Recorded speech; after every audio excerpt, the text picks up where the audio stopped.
Hello students, next chapter is second chapter electric field. What is electric field? When two charges are placed at a distance apart, they exert force on each other. Such a force is called action at a distance. Means ਜਦੋਂ ਦੋ charges ਆ ਇੱਕ fix distance 'ਤੇ ਹੋਗੇ ਤਾਂ ਇਹ ਕੀ ਲਗਾਉਂਦੇ ਆ ਇੱਕ ਦੂਸਰੇ ਉੱਪਰ ਫੋਰਸ ਲਗਾਉਂਦੇ ਆ। Action at a distance means ਕੀ ਆ ਕਿ ਜੇ ਤਾਂ ਇਹਨਾਂ ਦੇ ਵਿਚਕਾਰ ਸਮੋਲ ਡਿਸਟੈਂਸ ਆ ਤਾਂ ਇਹ ਫੋਰਸ ਕੀ ਹੋਊਗੀ ਮੋਰ ਹੋਊਗੀ। ਜੇ ਆਪਾਂ ਇਹਨਾਂ ਦੇ ਵਿਚਕਾਰਲਾ ਡਿਸਟੈਂਸ ਕੀ ਕਰ ਦਿੰਦੇ ਆ ਇਨਕਰੀਜ਼ ਕਰ ਦਿੰਦੇ ਆ ਤਾਂ ਇਹ ਫੋਰਸ ਕੀ ਕਰੀ ਜਾਊਗੀ ਡਿਸਟੈਂਸ ਦੇ ਨਾਲ ਕੀ ਹੋਈ ਜਾਊਗੀ ਡਿਕਰੀਜ਼ ਹੋਈ ਜਾਊਗੀ। ਜੇ ਬਹੁਤ ਜ਼ਿਆਦਾ ਡਿਸਟੈਂਸ ਆਪਾਂ ਇਹਨਾਂ ਦੇ ਵਿਚਕਾਰ ਇਨਕਰੀਜ਼ ਕਰਤਾ ਤਾਂ ਫੋਰਸ ਆ ਜਿਹੜੀ ਦੋਨਾਂ ਦੇ ਵਿਚਕਾਰ ਬਿਲਕੁਲ ਹੀ ਕੀ ਹੋ ਜੂਗੀ ਜ਼ੀਰੋ ਹੋ ਜੂਗੀ।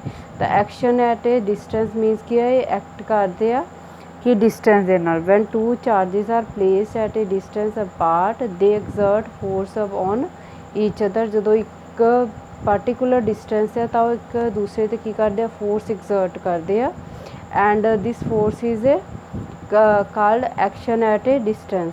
ਕੂਲਮਸ ਲॉ ਕੀ ਸੀਗਾ ਆਪਣੇ ਕੋਲ ਕਿ ਕੂਲਮਸ ਲॉ ਨੇ ਇਲੈਕਟ੍ਰੋਸਟੈਟਿਕ ਨੇ ਕੀ ਇੱਕ ਮੈਥਡ ਆਪਾਂ ਨੂੰ ਦਿੱਤਾ ਕਿ ਜਿਹਦੇ ਵਿੱਚ ਕੀ ਸੀ magnitude of force between two charge kept at a distance.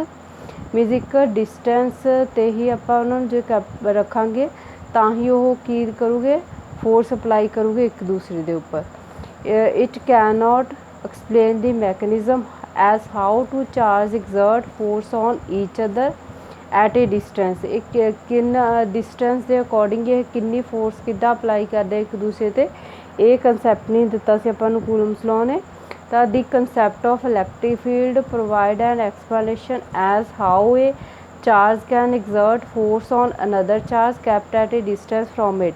ਤਾਂ ਆਪਾਂ ਇਲੈਕਟ੍ਰਿਕ ਫੀਲਡ ਦੇ ਕੰਸੈਪਟ ਦੇ ਵਿੱਚ ਕੀ ਕਰਨਾ ਕਿ ਇੱਕ ਚਾਰਜ ਆ ਜਿਹੜਾ ਆਪਾਂ ਉਦੋਂ ਕਿੱਦਾਂ ਡਿਸਟੈਂਸ ਦੇ ਵਿੱਚ ਰੱਖਿਆ ਤਾਂ ਕਿ ਉਹਦੇ ਉੱਪਰ ਕੀ ਆ ਫੋਰਸ ਅਪਲਾਈ ਕਰਦਾ ਵਾ। Accordingly to field concept the force between two charge in two step process ਆ। ਟੂ ਸਟੈਪ ਪ੍ਰੋਸੈਸ ਕਿੱਦਾਂ ਵਾ ਇਹ ਆਪਣੇ ਕੋਲ ਅੱਗੇ ਦੇਖੋ ਇਹਦੇ ਵਿੱਚ ਕੀ ਆ ਕਿ ਟੂ ਚਾਰਜਿਸ ਹੋਣਗੇ। ਟੂ ਚਾਰਜਿਸ ਇੱਕ ਕਿਹੜਾ ਚਾਰਜ ਹੋਊਗਾ ਸੋਰਸ ਚਾਰਜ ਐਂਡ ਦੂਸਰਾ ਕਿਹੜਾ ਚਾਰਜ ਹੋਊਗਾ ਟੈਸਟ ਚਾਰਜ। ਪਹਿਲਾਂ ਦੇਖੋ ਕਿ ਆਪਣੇ ਕੋਲ ਕੀ ਆ ਕਿ ਸਪੋਜ਼ ਕਰ ਲਓ ਇੱਕ ਆਪਣੇ ਕੋਲ ਇਹ ਕਿਉਂ ਪੋਜ਼ੀਟਿਵ ਚਾਰਜ ਪ੍ਰੈਜੈਂਟ ਆ ਕਿਸੇ ਫੀਲਡ ਦੇ ਵਿੱਚ ਇਹਨੇ ਕੀ ਆਪਣੇ ਅਰਾਊਂਡ ਕੀ ਪ੍ਰੋਡਿਊਸ ਕੀਤੀ ਹੋਈ ਆ ਇਲੈਕਟ੍ਰਿਕ ਫੀਲਡ ਪ੍ਰੋਡਿਊਸ ਕੀਤੀ ਹੋਈ ਆ। ਇੱਕ ਇਹਦਾ ਏਰੀਆ ਜਿਹਦੇ ਅਰਾਊਂਡ ਇਹਨੇ ਕੀ ਕੀਤੀ ਆ ਇਲੈਕਟ੍ਰਿਕ ਫੀਲਡ ਪ੍ਰੋਡਿਊਸ ਕੀਤੀ ਹੋਈ ਆ ਆਪਣੇ ਅਰਾਊਂਡ। ਤਾਂ ਇਹ ਕੀ ਆ ਸੋਰਸ ਆ ਕਿਹਦਾ ਸੋਰਸ ਆ ਕੀ ਪ੍ਰੋਡਿਊਸ ਕਰ ਰਿਹਾ ਵਾ electric field so therefore it is called source charge. Next ਆਪਾਂ ਇਹਦੇ ਇੱਕ ਨੀਅਰ ਆ ਕਿ ਆਪਾਂ ਨੂੰ ਕਿੱਦਾਂ ਪਤਾ ਲੱਗੂਗਾ ਕਿ ਇੱਥੇ ਕੋਈ ਚਾਰਜ ਆ ਚਾਰਜ ਦੇ ਆਪਣੇ ਅਰਾਊਂਡ ਫੀਲਡ ਬਣਾਈ ਹੋਈ ਆ। ਤਾਂ ਇਹ ਫਾਈਂਡ ਆਊਟ ਕਰਨ ਲਈ ਇੱਕ ਆਪਾਂ ਸਮੋਲ ਚਾਰਜ ਲੈ ਕੇ ਆਉਂਦੇ ਹਾਂ ਕਿਊ ਨੋਟ ਇਹਨੂੰ ਫਾਈਂਡ ਆਊਟ ਕਰਨ ਨੂੰ ਇਹਨੂੰ ਟੈਸਟ ਕਰਨ ਲਈ ਆਪਾਂ ਇਹਦੇ ਨੀਅਰ ਲੈ ਕੇ ਆ ਰਹੇ ਹਾਂ ਕਿ ਇੱਥੇ ਕੋਈ ਵੀ ਆਪਣੇ ਕੋਲ ਫੀਲਡ ਪ੍ਰੈਜੈਂਟ ਆ ਜਾਂ ਨਹੀਂ ਇਹਦਾ ਟੈਸਟ ਕਰਨ ਲਈ ਲੈ ਕੇ ਆ ਰਹੀ ਹਾਂ। So therefore it is called test charge. Source charge ਜਿਹੜਾ ਉੱਥੇ ਪ੍ਰੈਜੈਂਟ ਆ ਔਰ ਟੈਸਟ ਚਾਰਜ ਜਿਹੜਾ ਆਪਾਂ ਉਹਦੀ ਫੀਲਡ ਨੂੰ ਐਕਸਪੀਰੀਅੰਸ ਕਰਨ ਲਈ ਇੱਕ ਸਮੋਲ ਚਾਰਜ ਨੀਅਰ ਉਹਦੇ ਲੈ ਕੇ ਆ ਰਹੇ ਹਾਂ। This is known as a test charge. Now you understand the definition of two charges. Source charge ਕੀ ਹੈ ਆਪਣੇ ਕੋਲ ਕਿ in order to explain consider a charge q is present at some point in the space in first step it is assumed that the charge q ਹੈ ਜਿਹੜਾ q creates something called electric field। ਆਪਣੇ around ਉਹਨੇ ਕੁਝ create ਕੀਤਾ ਹੋਇਆ ਵਾ ਉਹਨੂੰ ਆਪਾਂ ਕੀ ਬੋਲਿਆ ਵਾ ਫੀਲਡ ਜਿਹੜਾ ਕ੍ਰੀਏਟ ਕੀਤਾ ਹੋਇਆ ਆਪਾਂ ਉਹਨੂੰ ਕੀ ਬੋਲਿਆ electric field in A space around it. ਲਾਈਕਵਾਈਜ਼ q is a source charge and in second step ਆਪਾਂ ਕੀ ਕਰਨਾ ਵਾ ਇੱਕ ਅਨਦਰ ਚਾਰਜ ਕਿਊ ਨੋਟ ਜਿਹਨੂੰ ਆਪਾਂ ਕੀ ਬੋਲਣਾ ਵਾ test charge is placed in the electric field produce bye the source charge. ਉਹਨੂੰ ਕਿਹਦੇ ਨੀਅਰ ਲੈ ਕੇ ਗਿਆ ਜਿਹੜੀ ਵੀ ਇਲੈਕਟ੍ਰਿਕ ਫੀਲਡ ਹੈ ਜਿਹੜੀ ਸੋਰਸ ਚਾਰਜ ਨੇ ਪ੍ਰੋਡਿਊਸ ਕੀਤੀ ਸੀ। ਤਾਂ ਕੀ ਕਰੂਗਾ ਇਹ ਜਿਹੜਾ ਵੀ ਸੋਰਸ ਚਾਰਜ ਹੈ ਟੈਸਟ ਚਾਰਜ ਦੇ ਉੱਤੇ ਕੀ ਐਗਜ਼ਰਟ ਕਰੂਗਾ ਫੋਰਸ ਐਗਜ਼ਰਟ ਕਰੂਗਾ। ਤਾਂ ਇਹ ਇਹਦੀ ਡੈਫੀਨੇਸ਼ਨ ਆ ਕਿ ਇਲੈਕਟ੍ਰਿਕ ਫੀਲਡ ਕੀ ਆ ਗਈ ਆਪਣੇ ਕੋਲ electric field due to a charge is a space around a charge. ਇੱਕ ਚਾਰਜ ਦੇ ਅਰਾਊਂਡ ਕੀ ਬਣੀ ਹੁੰਦੀ ਹੈ ਉਹਦੀ ਸਪੇਸ ਬਣੀ ਹੁੰਦੀ ਹੈ ਫੀਲਡ ਬਣੀ ਹੁੰਦੀ ਆ in which it can any other charge is act upon by an electrostatic force means एक इलैक्ट्रिक फील्ड किया due to a charge is a space around a charge in which any other charge is act upon it by an electrostatic force. जे आप near other charge लैके जा रहे हैं ਉਹਦੇ ਤੇ ਕੀ ਲਗਾਉਂਦਾ ਕੀ ਐਕਟ ਕਰਦਾ ਇਲੈਕਟ੍ਰੋਸਟੈਟਿਕ ਫੋਰਸ ਲਗਾਉਂਦਾ ਵਾ। ਇਹ ਜਿਹੜਾ ਚਾਰਜ ਆਪਾਂ ਨੀਅਰ ਇਹਦੇ ਲੈ ਕੇ ਜਾ ਰਹੇ ਹਾਂ it may be positive it may be negative. Suppose ਕਰ ਲਓ ਕਿ ਆਪਣੇ ਕੋਲ ਉਹਦੇ ਪੋਜ਼ਿਟਿਵ ਚਾਰਜ ਆ ਪੋਜ਼ਿਟਿਵ ਚਾਰਜ ਦੇ ਨੀਅਰ ਜੇ ਆਪਾਂ ਟੈਸਟ ਚਾਰਜ ਵੀ ਪੋਜ਼ਿਟਿਵ ਲੈ ਕੇ ਜਾਵਾਂਗੇ ਤਾਂ ਇਹ ਕਿਹੜੀ ਫੋਰਸ ਆਊਗੀ ਆਪਣੇ ਕੋਲ ਰਿਪਲਸਿਵ ਫੋਰਸ ਆਊਗੀ। ਔਰ ਜੇ ਆਪਾਂ ਨੈਗੇਟਿਵ ਚਾਰਜ ਲੈ ਕੇ ਜਾ ਰਹੇ ਹਾਂ ਤਾਂ ਇਹਦੇ ਵਿੱਚ ਕੀ ਆ ਜੂਗੀ ਆਪਣੇ ਕੋਲ ਅਟਰੈਕਟਿਵ ਫੋਰਸ ਆ ਜੂਗੀ। ਨੈਕਸਟ ਕੀ ਆ electric field intensity. Electric field intensity ਕੀ ਆ electric field intensity at a point due to source charge may be defined as the force experienced per unit positive test charge means ਇੱਕ source charge ਦੇ ਲਈ ਆਪਾਂ ਇਹਨੂੰ ਕਿੱਦਾਂ define ਕਰਾਂਗੇ force experience ਕੀਤੀ ਆ ਕਿੰਨੇ ਐਕਸਪੀਰੀਅੰਸ ਕੀਤੀ ਆ ਯੂਨਿਟ ਪੋਜ਼ਿਟਿਵ ਟੈਸਟ ਚਾਰਜ ਨੇ। ਟੈਸਟ ਚਾਰਜ ਸੀ ਕਿਸੇ ਜਿਹੜਾ ਆਪਾਂ ਉਹਦੇ ਨੀਅਰ ਲੈ ਕੇ ਗਏ ਆ placed at that point without disturbing the source charge।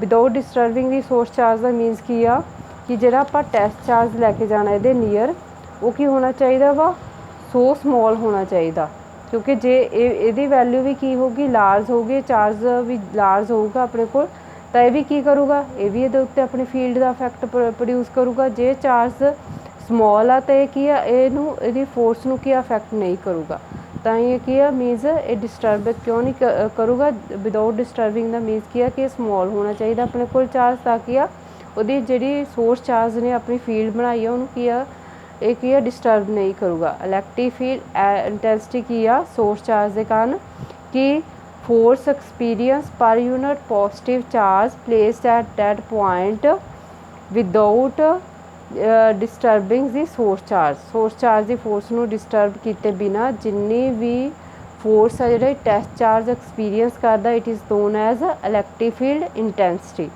It is simply non as electric field. Next ਇਹਦੀ ਕੀ ਆਊਗੀ ਆਪਣੇ ਕੋਲ ਇਟ ਇਜ਼ ਡਿਨੋਟਡ ਬਾਏ ਫਾਰਮੂਲਾ ਕੀ ਆ ਗਿਆ ਆਪਣੇ ਕੋਲ ਇਲੈਕਟ੍ਰਿਕ ਫੀਲਡ ਨੂੰ ਆਪਾਂ ਡਿਨੋਟ ਕਰਦੇ ਹਾਂ ਇਹਦੇ ਨਾਲ E is equals to force experience per unit positive test charge. ਇਹਦੇ ਉੱਤੇ ਦੀ ਤੁਸੀਂ ਡੈਫੀਨੇਸ਼ਨ ਬਣਾ ਸਕਦੇ ਹੋ ਕਿ ਇਲੈਕਟ੍ਰਿਕ ਫੀਲਡ ਕੀ ਆ ਗਈ force experience per unit positive test charge ਕਿੰਨੀ ਉਹਨੇ ਟੈਸਟ ਚਾਰਜ ਨੇ ਫੋਰਸ ਆ ਜਿਹੜੀ ਐਕਸਪੀਰੀਅੰਸ ਕੀਤੀ ਆ।